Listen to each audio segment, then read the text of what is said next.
A pleasant afternoon to each and everyone. I am Rika May L. Katakutan and we are the next reporter. And we're here to discuss about learners with difficulty communicating. After reading the first slide, this only means that some learners are really having a difficulty in verbally expressing their own ideas, their own sentiments, and also they can't also understand or comprehend what the speaker are trying to convey in his or her opinion. Moreover, this slide only means that some learners are really having a difficulty in saying their own opinion and at the same time in understanding what others' opinion or sentiments they have. So now let's move on to the types of communications impairments and disorders. So the first type is communication. So from the meaning itself, we can only understand that we use communication in our everyday lives, right? We communicate by verbally expressing our own ideas, and also we use communication by arguing, debate, or judging.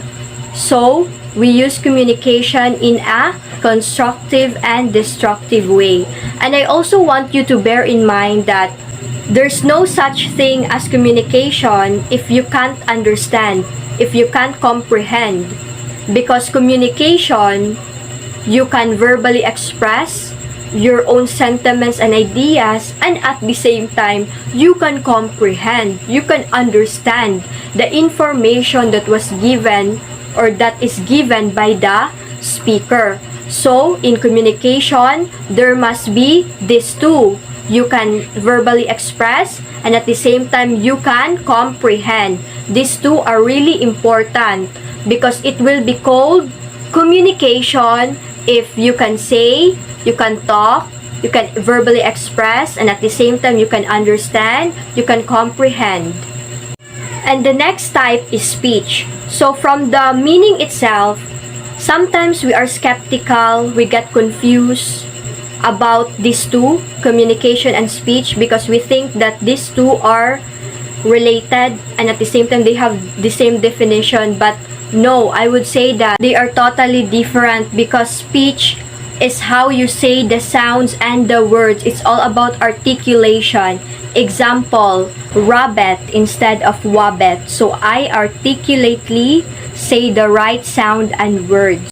And the next type is language. And I'm going to ask you, what medium or language do we use? We use Filipino and English language. And English and Filipino language is used for us to communicate. And we use language to communicate with each other. So there are 5 components of language. So the first components of language is phonology. When you say phonology, it is the study of sound of a language. Example, the word dog. It has 3 phonemes, which are the D, O, and G. The second one is morphology. Morphology, it is a study of language that has meaning and combined words. Examples are the prefix and suffix. So we all know that when we use prefix, we add word at the beginning. So the example would be happy. So since we will going to use the prefix, it will become unhappy. So we also know that when we use suffix, we add at the end or at the last. Example, fast. So since we use suffix, it will become faster. And the third one is syntax. Syntax is all about the arrangement of words or the correct grammar. Example, ready, get the exam. That's an incorrect grammar. No one can understand that. So we will use the syntax in order for us to change the incorrect grammar into correct grammar. So the correct grammar is get ready for the exam. The fourth one is semantics. So when you say semantics, it is the study of meaning in language. Example, destination and last stop. Both are the same thing but they have different definition or meaning. So the last one is pragmatics. So when you say pragmatics, it is a study of meaning in a language with concern to their context. Example, my mother will ask me if I finish my homework and I will respond to her that I finished my math homework. Then my mother might infer that I still have another homework to finish in another classes or in another subject. And now, let's move on to speech impairments. And from the meaning itself, we can totally say that they are having a difficulty in pronouncing the words correctly. Just like the example I have given a while ago, instead of rabbit, they would say wabbit. And also, those who have speech impairments, they stuttered, which means that they pause and they repeat the word several times. So there are 4 basic types of speech impairments. So the first types of speech impairments is articulation disorder. So from the meaning itself, I will now give immediately an example in order for us to immediately understand it. Example of articulation disorder. I want a blue lollipop. But those learners who have articulation disorder, they would say, I want a boo wowie pop. The next one is phonological disorder. And from the meaning itself, I will give an example also in order for us to understand it immediately. That pie is good, but those learners who have phonological disorder, they would say, cat bite is stewed. So you can really hear that it is not in the right words anymore. So the third one is fluency disorder. So from the meaning itself, I will just give you a 3 example in order for us to understand it immediately. So the first one is blocks. So a learner who have a fluency disorder might say, I want a banana.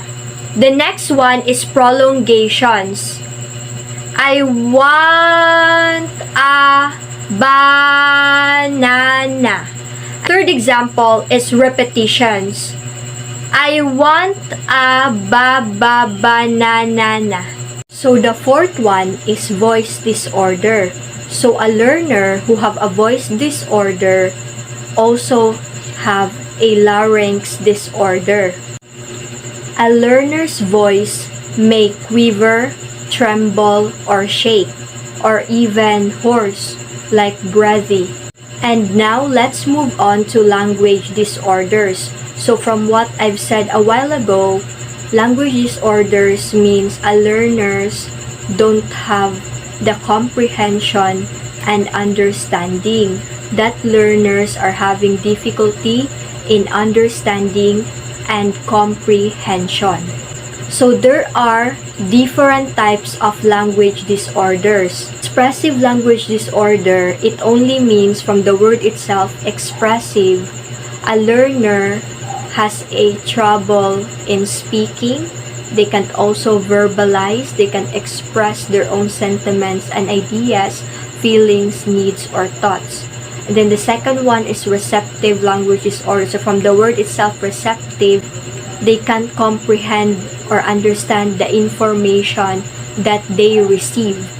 And then the third one is a combination of 2, because some students, some learners are found that they have an expressive language disorders and also the receptive language disorders.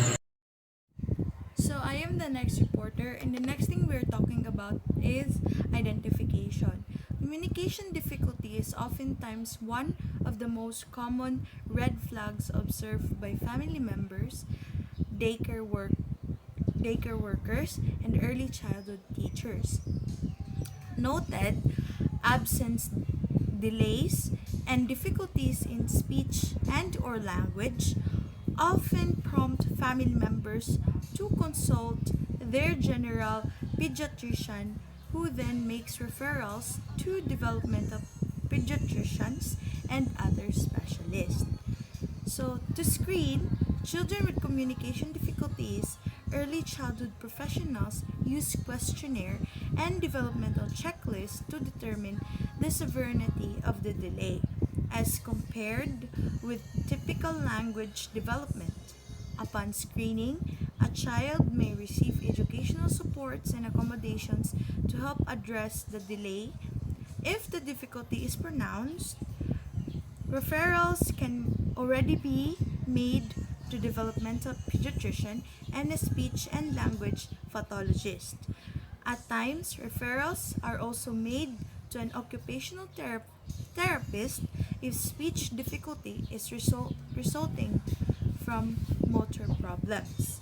So, how do specialists determine a speech and or language problem? So, there are specific or some examinations that have been listed here to help determine the speech difficulty or disorder of a child. So, one is case history and physical examinations. So, assessment always begins with a case history that provides the specialist the necessary background about the child's birth and developmental history. So, this includes health record, achievement, test scores, and adjustment in school. So, this kind of examination refers to how the child performs or how the child acts. So next on the list is hearing. So hearing is tested to determine whether an organic hearing problem is the cause of the suspected communication disorder. So pediatricians or any specialist are going to check also if the student or the child has hearing disorders, because hearing disorder may also cause problems to communication disorder. So like for example, as what the other group has explained or the previous reporters has explained, that hearing is a huge factor when it comes to communication, because some students cannot learn how to speak once they cannot hear, because there are students, although it is by choice, some child or children agrees to use hearing aids but some don't, and some people who suffers from organic hearing disability may also learn sign language since they cannot hear, so they are going to use their hands or learn sign language. So next is we have articulation. So articulation is a child's skills are assessed, which includes identifying speech errors. So this may include activities where a child are taught or being tested on speaking, giving speeches and advices, and many more. So next is phonological awareness and processing. So phonological awareness and processing skills provide the foundation for beginning to read as young children, Adams 2013. Children with difficulties in processing sounds and language as well as hearing, segmenting, and identifying phonemes in words may experience problems with expressive and receptive spoken language as well as in learning how to read. So, in this kind of assessment, it is where they observe, or the specialist observe the students or the child, how he or she comprehends with what he or she have read. So this is where they are going to identify if they are going to identify if the child has communication problems by what they have read, of what they have, how they identify and how they segment, how they hear, or is it bad, is it good, do they lack comprehension of what they see, of what they have read. So next is overall language development and vocabulary. Formal tests may be used to measure a child's overall language development and vocabulary, as this affects how well a child is able to understand and use language in spontaneous speech and in academic settings. So, the child, as what I have said in the phonological awareness and processing, in the phonological awareness, they are going to see how the child is going to express what they have understand and what they have reading, and or how they learn how to read. While in overall language development and vocabulary, here they are going to identify how a child develops language and its vocabulary, how it actually affects a child and what the child has understood, what the child have developed in its language. It's either hindi ba siya magiging fluent when it comes to speaking in a specific language, or they only have limited vocabulary. So next is we have assessment of language function. So language is used to serve several functions such as to request, name, imitate, ask, and converse, among others. So in assessment of language function, here is the specialist or the pediatrician is going to talk the importance of language or how it works on a child. So, can a child copy? Can he or she request, ask, or how they are going to talk to individuals? So lastly is we have language samples and observations in natural setting. So language difficulties may also be identified through play-based authentic assessment, where a specialist plays with the child during which spontaneous speech and verbalizations can be elicited. So here, the specialist is going to play with the child. Like for example, like what child usually do, where they play pretend with their dolls, where they make conversations between one toy to another. So this is how the specialists know if the child has actually difficulty when it comes to communication. So as what a child do, they are going to make their toys talk, but like they use their own voice. They create conversations or imaginary conversations within the toys. So that is one way for a specialist to know whether a child has communication difficulty. So the next thing we're going to discuss is letter C, the learning characteristics. So children with communication disorders frequently struggle across social settings, whether at home, school, or in other places in the community. So some of the difficulties that characterize communication disorders are presented in Table 6.3. So Table 6.3 contains language difficulties. So this may include, first is the expressive language difficulties. Under the expressive language difficulties is limited vocabulary, incorrect grammar syntax, expressive repetition of information, difficulty in formulating questions, difficulty constructing sentences. Next is we have the receptive language difficulties. Like for example, following oral directions, understanding humor or figurative language, comprehending compound and complex sentences, and lastly is responding to questions appropriately. So, children with communication disorder may also experience behavioral difficulties because they struggle in expressing their needs and ideas.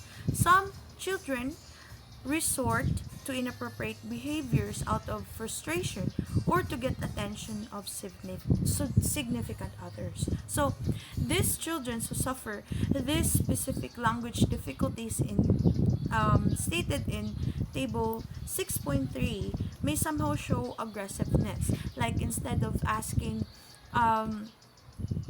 or expressing their thoughts, they may somehow get aggressive. Like for example, if a child wanted to borrow something from his peer, but he has communication difficulties from several reasons, then he or she might somehow become aggressive because he cannot express properly, or he doesn't know how to communicate properly, unlike others. So lastly, we have general educational adaptations. So there are different strategies and accommodations may be used to provide a level playing field for children with communication difficulties or disorders. So this section discusses the use of Universal Design for Learning or UDL and the practical tips to be used in the classroom. So first is the Universal Design for Learning. So we have already discussed it in our previous, or the previous reporters have already discussed the topic, but we are going to explain how important it is to use UDL in a classroom where there are children or students who have difficulties in communication. So the use of UDL in the classroom allows children to learn information, demonstrate understanding, and stay engaged in multiple ways.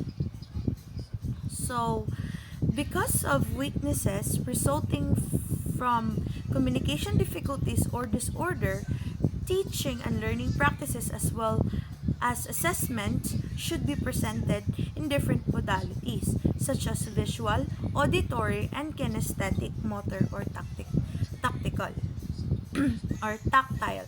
Sorry. So this UDL is important in a classroom where some students have communication difficulties because this can help lessen the burden. So if you're a teacher and you know that some of your students have suffered from communication disorder, then you can actually help them by using this type of learning where you are going to use some visuals and kinesthetic motor. So kinesthetic motor means that you're going to use actions. You are going to show them how a specific instruction should be done. Like you demonstrate to them on how you are going to do the activity, as well as the visuals. It is very useful because visuals are actually showing them pictures or videos on how they're going to do the activity, which makes them a lot easier to do and makes them understand what you are trying to make them do. So we have number 2, the practical tips for the classroom. In addition to using UDL, there are practical tips and techniques that teachers can use to provide students with communication difficulties to support their need in order to be successful. So, one is allow the child to sit near the teacher and the blackboard, away from the auditory and visual distractions such as the window and the door. So for a student to focus, you must put them somewhere near where the teacher is. For example, near the blackboard or the front row, so that the student can focus on what the teacher is talking about.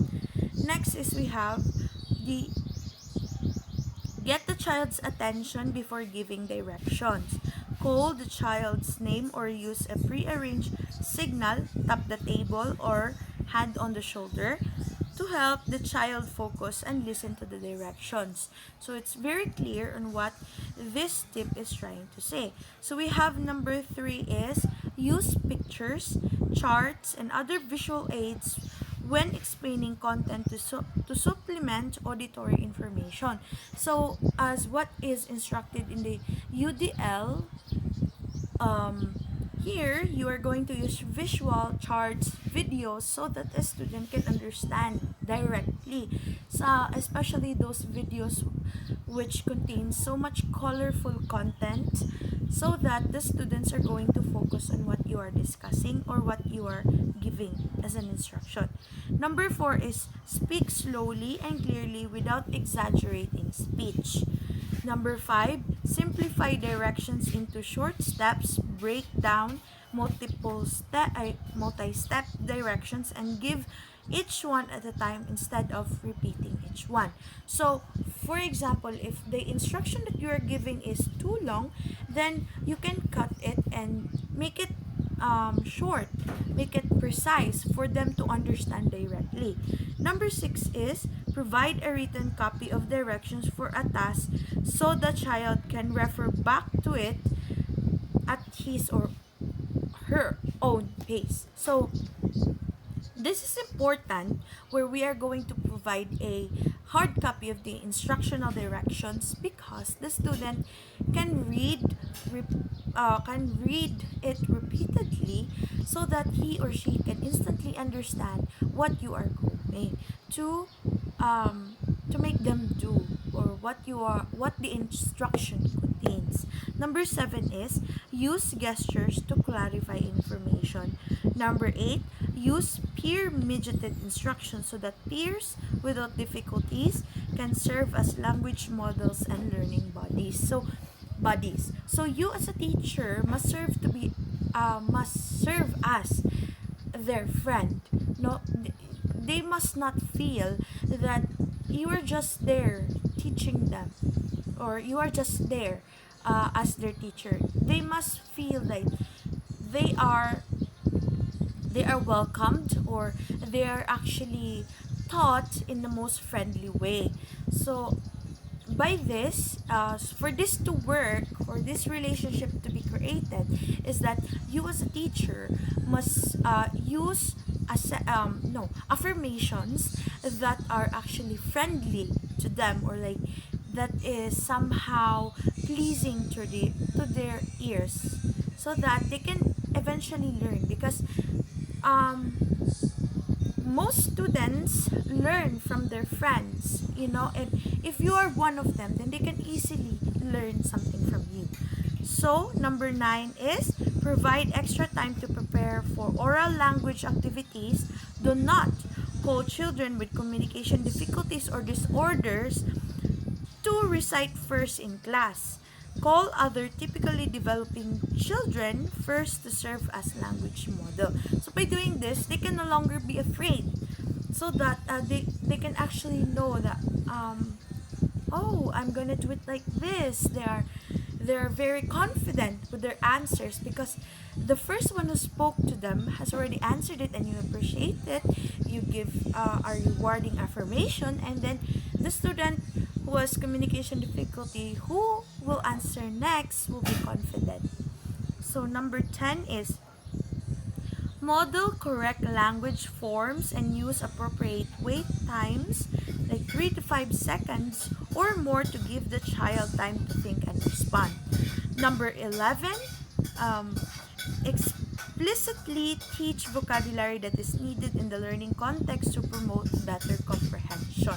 So by this, you can make the learning process to your children who suffers from communication difficulties or disorder be a lot more fun for them, a lot more expressive, and a lot more easier for them. We can teach and make it passionate, so that even though whatever the kind of disorder a child may be suffering, you can help them. So that's all in my report. Thank you.